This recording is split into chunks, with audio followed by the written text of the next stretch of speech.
fine with me. So that was awesome. Thank you all so much for being here tonight. Listen, I don't want to brag, but I think that my family baggage is weirder than most people's family baggage. For me, it starts with the fact that my mother is actually Indian. Gujarati specifically. My father, on the other hand, is a great big white guy, which you could all tell the second I took the mic. My parents got married over 40 years ago. That was before interracial marriage was cool, or at least legal in West Virginia. And their marriage has produced 4 hybrid children. So my siblings come in a rainbow of colors. They're all very beautiful, and they all look appropriately mixed race. They're what white people mean when they say exotic.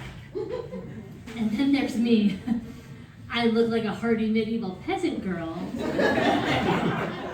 who survived many harsh winters. Genetics is a lottery, and I lost. And despite the existence of mirrors, I did not realize that I was whiter than a Yeti for a very long time. And that's because our mother made the fascinating decision to raise us as Indian children. And she went all out. So we're all vegetarians, we're all good at math. Only half of us are doctors, but then she did marry a white guy. That was a risk she took. Still, my Indian upbringing was so intense that when I got to school, I was shocked that no one could tell I was Indian at all. I had a full-on kindergarten crisis when I realized, oh my God, am I white?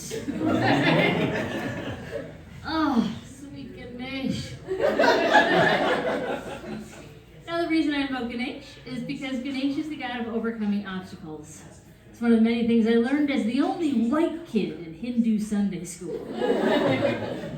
My religious education was difficult at best. Like one of the most common activities that we do in Hindu Sunday school was put on skits about the various gods, and I played a demon in every one. And I'm not gonna lie and say that it was fun or that I had a good time, but I do think it was a good experience. Like, I think all white kids should have to spend 2 hours a week. As the only white kid in the room that really doesn't want there to be any white people in it. I think the world would be a better place if that were mandatory. And despite the lingering trauma, I did learn a lot in Hindu Sunday school. I was a really curious kid, and I wasn't going to let seething racial tension stop me from learning what they were teaching. So I thought I would tell you about my favorite god, and that's Ganesh. Ganesh, famously the god of overcoming obstacles. He overcame the obstacle of having an elephant's head on a human's body. That's right. He was not born that way. There is not a race of reverse elephant centaurs in Hindu mythology. And the story of how he got that elephant head is just bonkers. Let's go on that journey together, shall we? All right, so Ganesh is the son of the goddess Parvati and the war god Shiva. Right? And Ganesh, when he was very young, his dad went off to war to do war god stuff. That was all the details we ever got about that. And Ganesh ended up being a victim of a kind of like reverse Oedipus situation.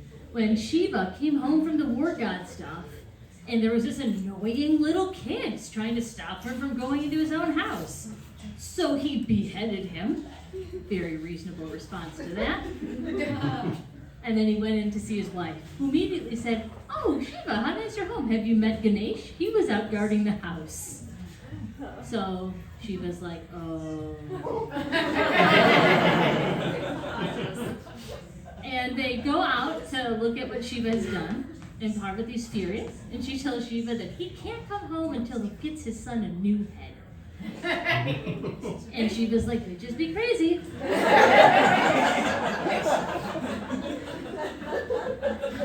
And Shiva just goes off into the jungle, and he finds an elephant, and he kills it. Now, side note, elephants are sacred in Hinduism. I don't know why it was okay for him to do that. They did not like it when I asked them that in Hindu Sunday school.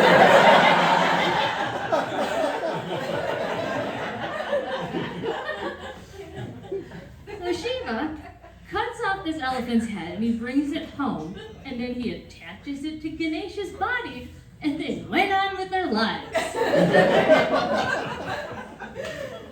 I had a lot of questions about that. Chief among them, if they had a head reattachment technology, why didn't they just attach his original head?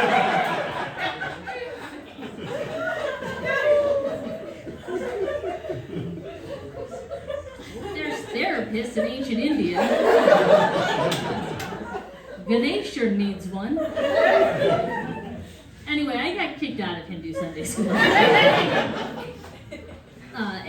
there was maybe some other factors to that. As if being the only white kid who wouldn't shut up wasn't bad enough. My mom's not actually from India. She's of Indian descent, but she was born and raised in East Africa. And like so much of the weirdness in the world, we have England to thank for that. English food is so bad, they were like, we can't live like this.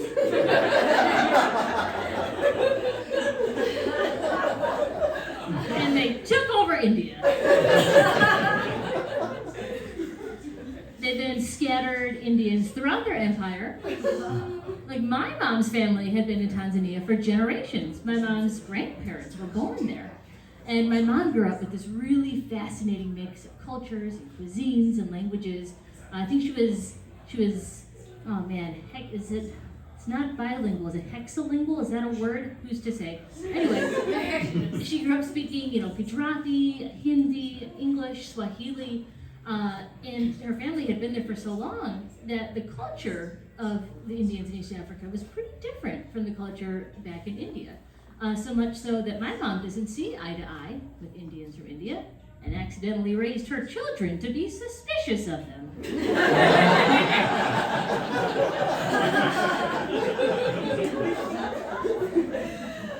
Not super ideal.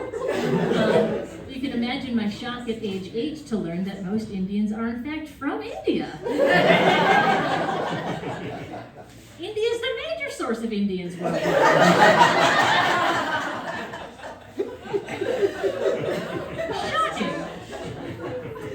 In addition, it had some effects on me in Hindu Sunday school. There I'd be, doing my best, giving it the old college try. I'd raise my hand to answer a question, and half the time I answered in an African language that no one had ever heard. Pretty sure it seemed like I was possessed. Maybe that was why I was always cast as a D. And I think that being the only white person in Indian spaces has given me just the tiniest glimpse of what my mom has gone through as a brown woman in America.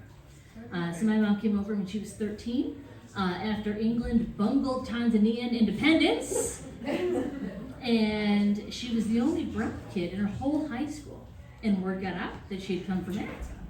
And the school newspaper interviewed her to ask her if she had lived in trees. Luckily though, my mom does not suffer fools. So she said, yeah.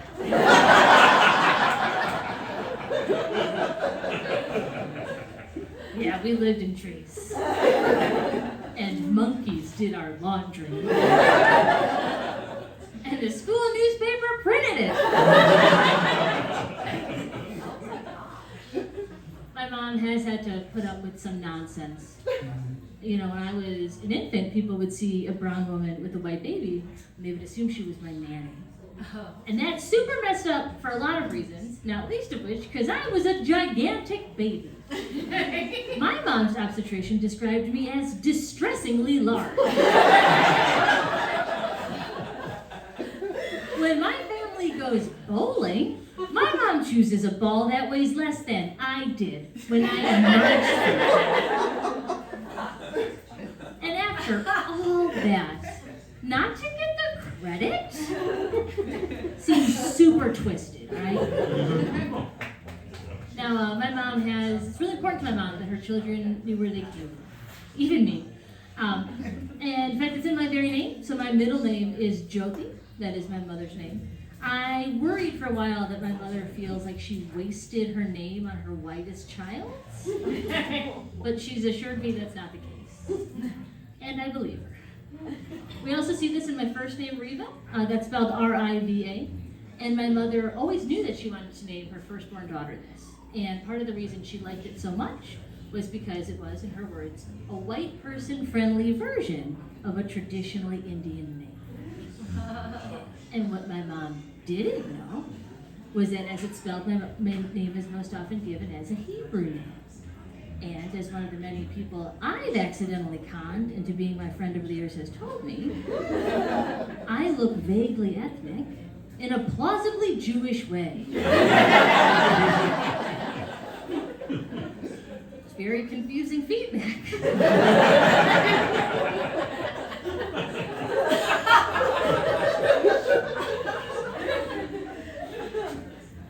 I think there's something to it, though. I mean, my best friend since I was a little kid is Jewish. My first boyfriend was Jewish. By the time he figured it out, it was too late. He was infested. It's starting to mess with me now. Like the other day, I made instant oatmeal with oat milk and was suddenly like, oh God, is this kosher? Recently, my best friend since I was a little kid, she's Jewish. She's got 2 little boys now. And she sat me down and she told me she had something important to ask me. And I was like, oh my God, is she gonna ask me like to take care of the boy if something happens to her and her husband? It's not what she asked me. What she asked me was if something happened to her and her husband, but I make sure that her boys were raised Jewish.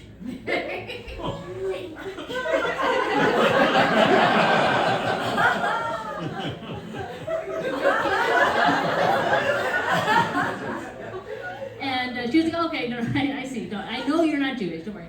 But you're as good as it gets around here. And that's how I, half Indian, half Irish, whiter than a cavefish American Hindu, became a Jewish godmother. You guys have been such a joy. Thank you so much. That's my time.